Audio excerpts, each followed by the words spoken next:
ทรงประสงค์รู้พวกเข้ามาสอบหาการช่วยเหลือและความหวังรวมมาทุกคนที่มีจากการเพื่อสืบสานการที่คนที่ขอเขาเพื่อพ่อแม่พวกเรามาด้วยความสงสัยบาดแผลของพวกเราและความยันกลัวของพวกเรายกว่าทุกคนที่ต้องการทางเกษตรพวกเรามาสอบหาความสุขความจริงและความสว่างจงมาเรียนหาความดีไปให้พระเจ้าที่มีเสาดีหินเสาเอกของพวกเจ้าขอให้พวกเราจงสรรเสริญผู้ที่เป็นคนช่วยเหลือและความหวังของพวกเรานี้เราเชิญมาดูสิว่าอธิษฐานของเรา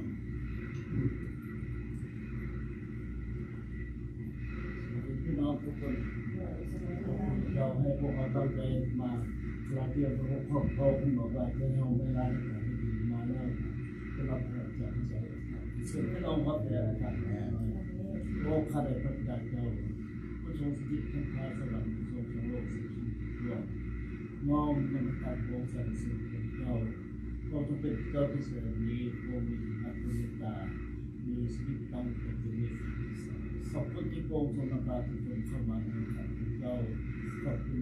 ที่โปร่งประทานชีวิตเป็นใจเป็นมาเป็นคนเป็นเมื่อวัน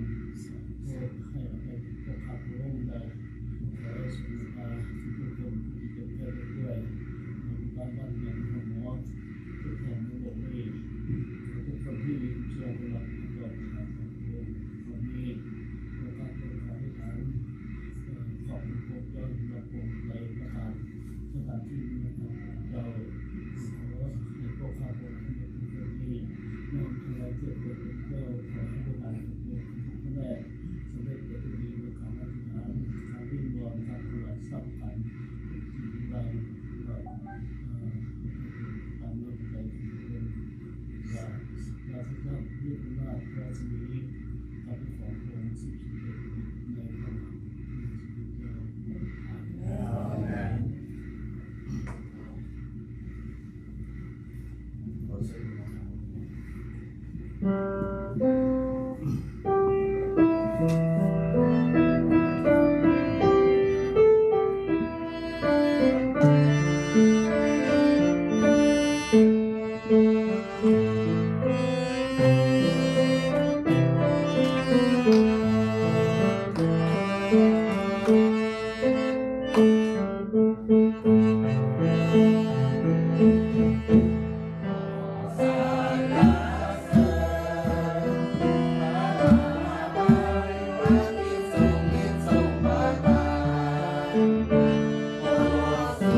บายดีพี่น้องแชร์พระองค์พระเยซูคริสต์เจ้าทุกท่านขอบคุณพระเจ้าน้องนี่ก็วันใหม่เป็นวันดีและเป็นวันที่สดใสที่ว่าพวกเราได้มาร่วมกันนมัสการพระเจ้าเนาะแล้วก็พวกเราก็จะได้อธิษฐานร่วมกันขอบคุณพระเจ้าสำหรับมื้อวานนี้ก็เป็นไปด้วยดีเนาะมื้อนี้ก็ดีแล้วก็มีดีขึ้นทุกมื้อสรรเสริญพระเจ้าเนาะให้พระเจ้าเกียรติเชิญพี่น้องทุกคนร่วมใจกันอธิษฐานเนาะเราจะได้ว่าพระเจ้าของเราในใจพวกเราพระเจ้าจะได้ตอบพวกเราเนาะสรรเสริญพระเจ้าของเจ้าขอบคุณพระองค์สำหรับวันนี้ที่พวกเจ้าอยู่ในพวกขน้อยขอบคุณสำหรับวินาทีนี้ที่พระเยซูคริสต์เจ้าสถิตอยู่ในพวกขน้อยทุกๆคนพวกขน้อยสรรเสริญพระเจ้าของเจ้าขอบคุณที่พระวิญญาณบริสุทธิ์ขององค์พระเยซูคริสต์เจ้าอยู่ท่ามกลางพวกขน้อยและเบิ่งพวกขน้อยและนำพาพวกขน้อยและทุกสิ่งอย่างที่ขน้อยทำนี่ก็ให้เป็นไปตามน้ำใจของพระเจ้าในมื้อนี้และมื้อต่อไปแล้วพวกเรายังคิดถึงพ่อแม่พี่น้องหลายคนที่ยังบ่รู้เรื่องพระเยซูก็ให้เพิ่นได้มีโอกาสเวลาได้ยินได้ฟังเรื่องของพระเยซูเพราะว่าพระเยซูเป็นความรักและพระเยซูเป็นพระเจ้าที่ว่าเพิ่นได้ตาย3 วันแล้วขึ้นมาหลังจาก3 วันเพิ่นตายแล้วขึ้นมาหลังจาก3 วันแล้วเพิ่นเป็นพระเจ้าที่มีชีวิตอยู่และเพิ่นเป็นพระวิญญาณบริสุทธิ์ของพระเยซูเจ้าที่สอนพวกน้อยมนุษย์ทุกคนได้ทั่วโลกในเวลาเดียวกันพวกน้อยยังคิดถึงพี่น้องที่มีความเจ็บไข้ได้ป่วยมาบ่ได้ก็ให้พระเจ้าได้รับการเป็นตัวอย่างดีพวกเรายังคิดถึงพี่น้องผู้ที่มีรถอุบัติเหตุพวกเจ้ารู้ว่าเพิ่นเป็นไผอยู่ไสอยู่ประเทศอเมริกาอยู่หลายประเทศในโลกนี้พวกเจ้าก็รู้ขอบคุณพวกเจ้าได้สู้กำลังเพิ่นขอบคุณพวกเจ้าได้ซอยแพทย์หมอให้มีสติปัญญาเพิ่มขึ้นทุกวันเพื่อจะได้ซอยคนเจ็บคนป่วยทุกมื้อทุกวันแล้วก็พวกเจ้าได้ซอยเพิ่นได้ซอยพวกเราได้หายดีโดยฤทธิ์อำนาจของพระเจ้าขอบคุณที่พวกเจ้าได้ตอบคำอนอนอธิษฐานพวกน้อยและต่อไปพวกน้อยจะได้อธิษฐานตามพระเจ้าได้สอนให้พวกน้อยในคำคัมภีร์ได้กล่าวว่าข้าแต่พระบิดาของข้าพระองค์ทั้งหลายผู้ทรงสถิตในสวรรค์ขอให้พระนามของพระองค์เป็นที่เคารพบูชาขอให้ราชอาณาจักรของพระองค์ตั้งอยู่ขอให้เป็นไปตามน้ำพระทัยของพระองค์ในสวรรค์เป็นอย่างใดของพระองค์เป็นอย่างนั้นที่แผ่นดินโลกขอทรงโปรดประทานอาหารประจำวันให้แก่ข้าพระองค์ทั้งหลายในกาลวันนี้ขอทรงโปรดยกโทษให้แก่ข้าพระองค์เหมือนข้าพระองค์ได้ยกโทษให้แก่ผู้ที่ผิดต่อข้าพระองค์นั้นและขออย่าพาข้าพระองค์เข้าไปในการทดลองแต่ขอทรงโปรดให้พ้นจากการชั่วร้ายเหตุว่าราชอาณาจักรฤทธิ์อำนาจและพระสมีขอเป็นของพระองค์สืบไปเป็นนิจอาเมน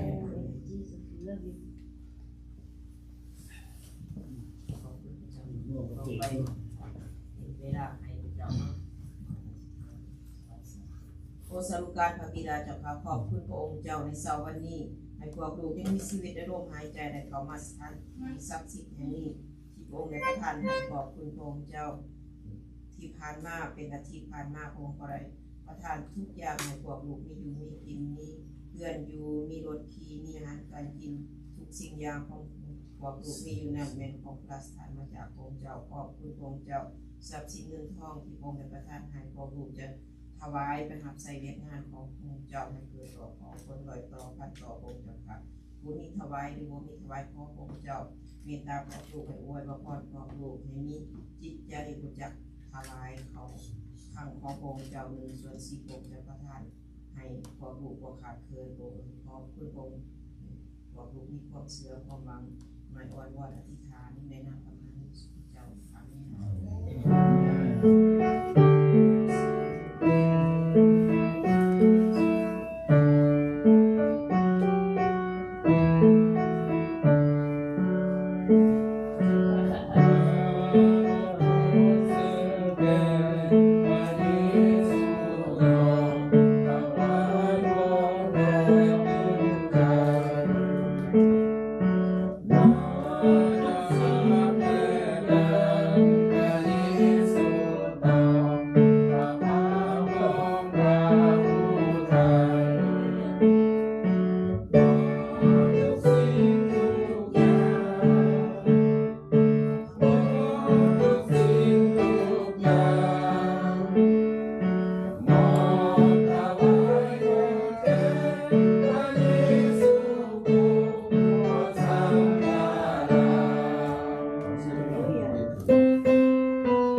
พวกเขาน้อยปรารถนาที่จะเป็นผู้ให้ที่สัตย์ซื่อเอาแบบอย่างพระองค์ผู้ทรงประทานทุกๆสิ่งแก่พวกเขาน้อย ขอให้องค์พระวิญญาณแห่งความอุดมสมบูรณ์ของพระองค์ซึ่งประทานให้พวกขน้อยไล่พวกที่พวกขน้อยขอหรือจินตนาการขอทรงอวยพระพรแก่องค์ประธานเหล่านี้สำหรับอาณาจักรของพระองค์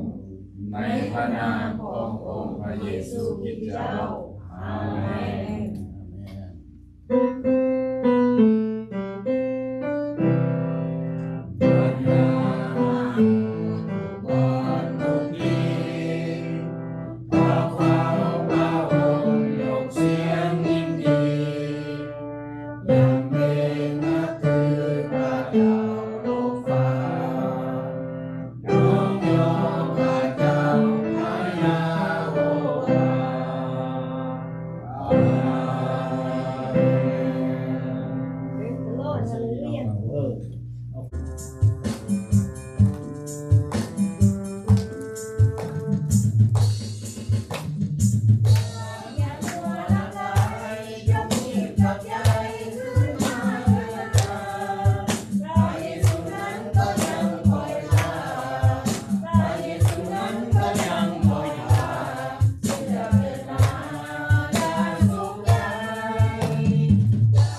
ชีวิต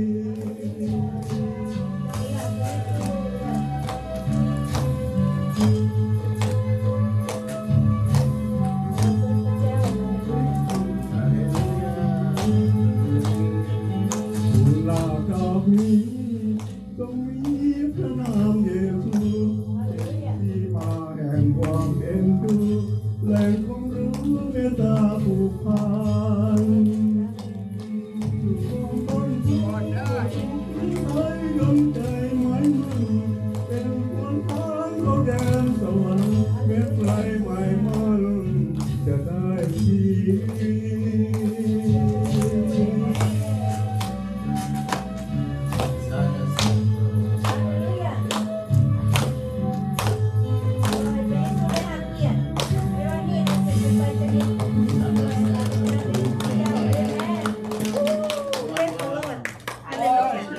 ภาษาอังกฤษเป็นพระธรรมลุก chapter 9 verses 21 to 26เนาะในมื้อนี้พวกเขามีหัวข้อว่า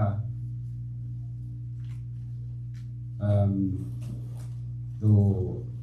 life through death เนาะคือว่าถ้าเราอยากรักษาชีวิตเราต้องได้เสียชีวิตเนาะ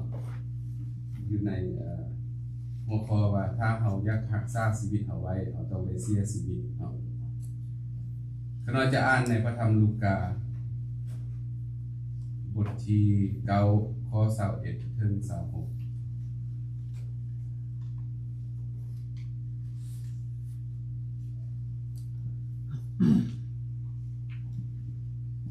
พระธรรมลูกาข้อที่9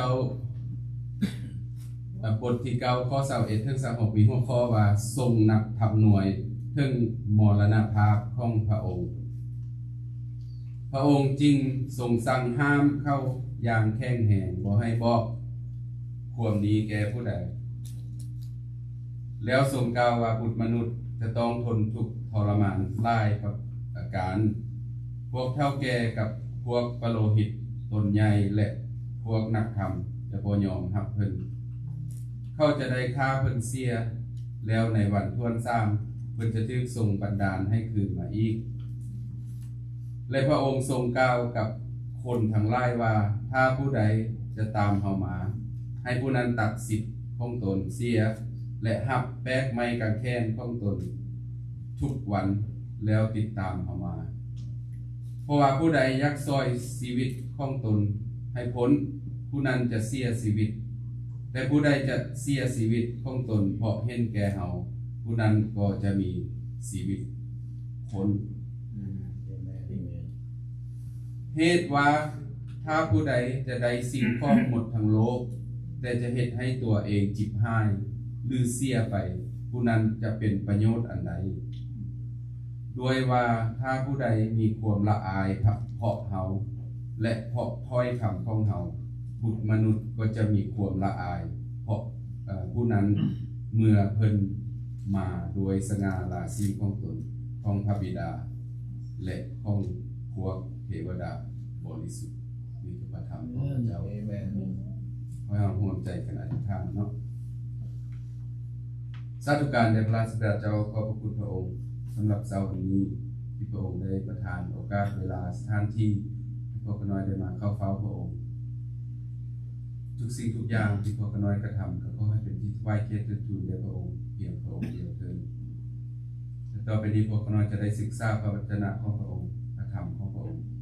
ขอพระองค์ทรงเจิมสติปัญญาแก่ขน้อยทุกที่จะมากล่าว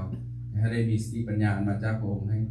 ทุกสิ่งทุกอย่างที่ขน้อยจะกล่าวมานั้นก็ขอให้ออกมาจากพระโอษฐ์ของพระองค์และขอทรงเจิมสติปัญญาแก่ทุกท่านที่สดับรับฟังให้ข้าเจ้าได้มีสติปัญญามาจากพระองค์ให้ข้าเจ้าได้เข้าใจในพระวจนะของพระองค์ในนำใช้ในชีวิต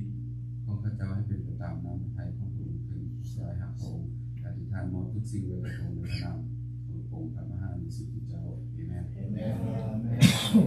ไว้ยอมที่หักในองค์พระเยซูคริสต์เจ้าเนาะ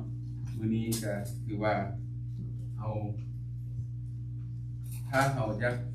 รักษาชีวิตเอาไว้ให้เราจงได้สละชีวิตหรือว่าให้เราเสียชีวิตเนาะ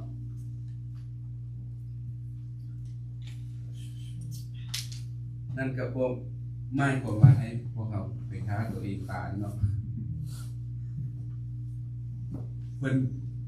พระเยซูเพิ่นได้เว้าเป็นคำบรรหาเนาะเป็นคำอันเพิ่นเว้าเป็นคำเนี่ยภาษาลาวขน้อยหนึ่งอุปมาขอบใจเป็นคำอุปมาเนาะเพราะฉะนั้นพ่อแม่พี่น้องของพวกเขาก็เคยปลูกฟังเครื่องเนาะปลูกเครื่องเลี้ยงปลูกต้นไม้ก็ปลูกมากมายปลูกผักปลูกหญ้ามันต้องตายก่อนบอกพ่อแม่พี่น้องมันจะมีอันใหม่เกิดมาถ้าเอาแกนมันต้นมันก็สิตายไปแล้วก็เอาแกนมันไปฟังใส่ดินแกนมันก็ต้องตายแล้วมันจังตัวใหม่เกิดขึ้นมาจากแกนมันเนาะเพราะฉะนั้นแล้วทุกสิ่งทุกอย่างต้องเป็นสนั้นเนาะต้องตายก่อนจึงมีสิ่งใหม่เกิดขึ้นมา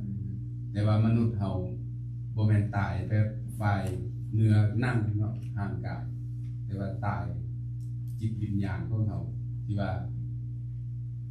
ตายแบบว่าเอาสิ่งที่เก่าๆเนาะ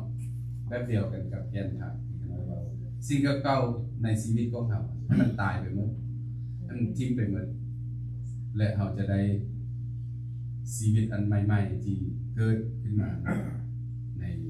ตัวของเราเนาะก็คือการทิ้งใจเก่าเอาใจใหม่ตัวที่เก่าๆผ่านมาถึงว่าเราจะบ่ดีปานใดก็อย่างเราเฮ็ดสิ่งที่ชั่วร้ายปานใดก็อย่างถ้าเราเอาทิ้งไปกับองค์พระเยซูคริสต์บนไม้กางเขนเนาะที่ว่าพระเยซูได้สิ้นพระชนม์บนไม้กางเขนเพื่อความผิดบาปของเราเพราะฉะนั้นเราจงเอามอบไปกับพระองค์ให้เราได้สิ้นพระชนม์หรือว่าให้เราได้ตายให้กับพระองค์อยู่บนไม้กางเขนและมีชีวิตใหม่ขึ้นมาแบบเดียวกับพระองค์เนาะเราจึงจะรักษาชีวิตของเราไว้ได้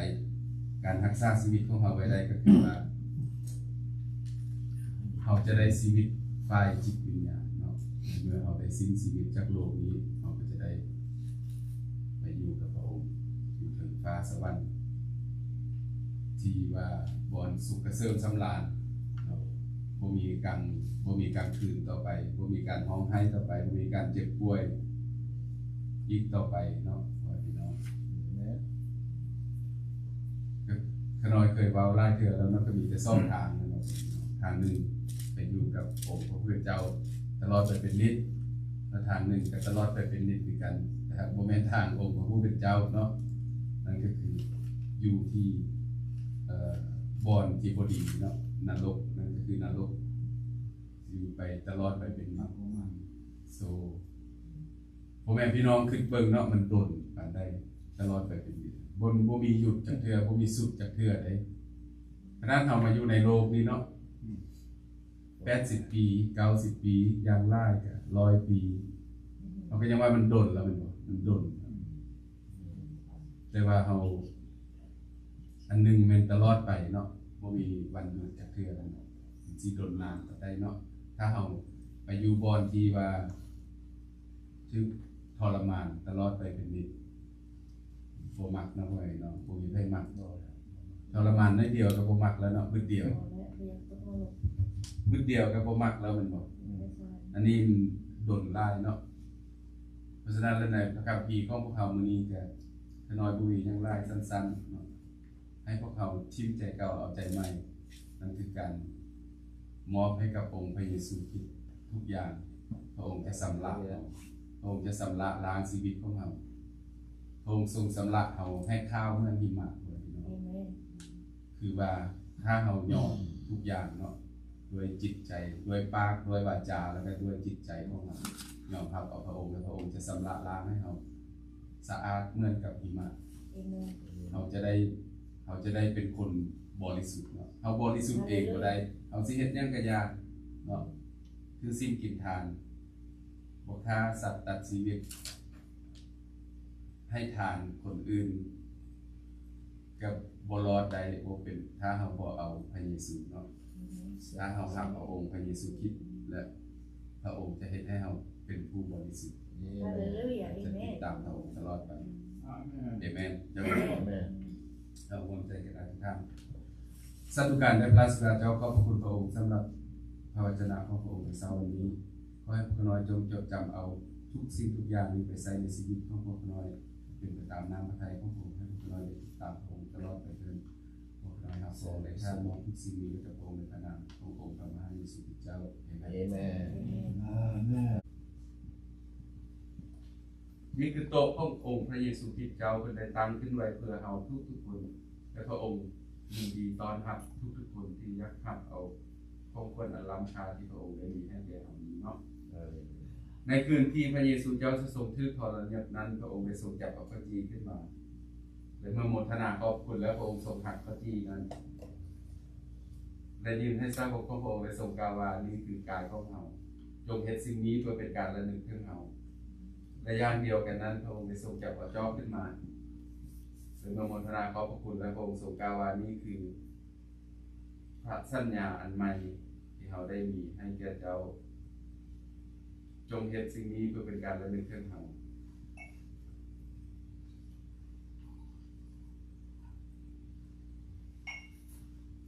ทุกๆครั้งที่เราได้กินและดื่มจากยอกนี้จงให้เรากินและดื่มเพื่อเป็นการระลึกถึงองค์พระเยซูคริสต์เจ้าจนกว่าพระองค์จะเสด็จกลับมาหาพวกเราอีกข้าพงใจกระดาษ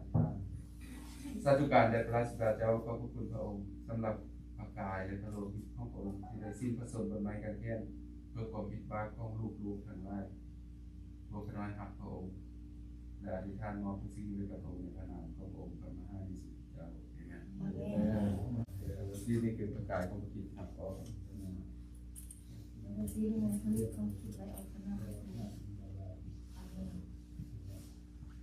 คือมอนี่คือประกายของพระคริสต์ครับก็แม่ลุงหมอนี่เป็นผลิตของสุดท้ายออกเป็นลุงหมอแม่แล้วคุณเห็นคือประกายของพระคริสต์ครับก็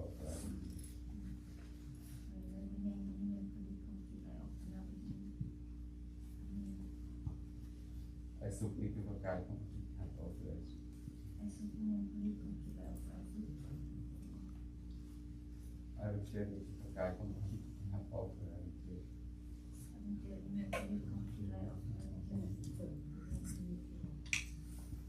เขามีสมบัตินั่นคือประกายของพระคริสต์ครับ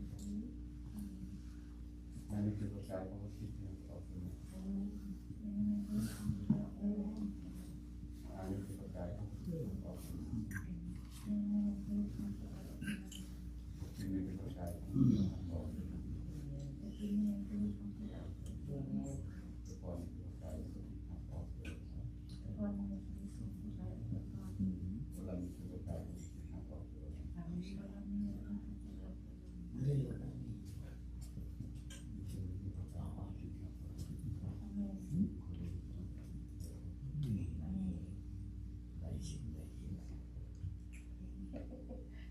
This is about any time broken for you. Is the blood of passion for you.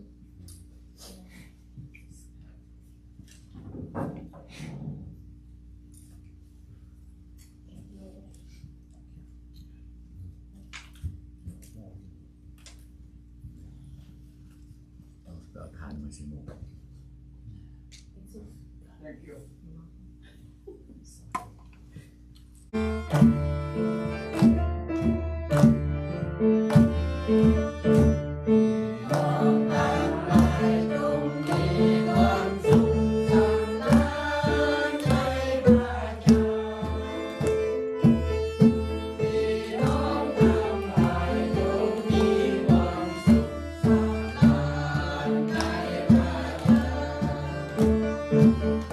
เ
ขอพระคุณความรักและสันติสุขที่มาจากองค์พระเยซูคริสต์เจ้า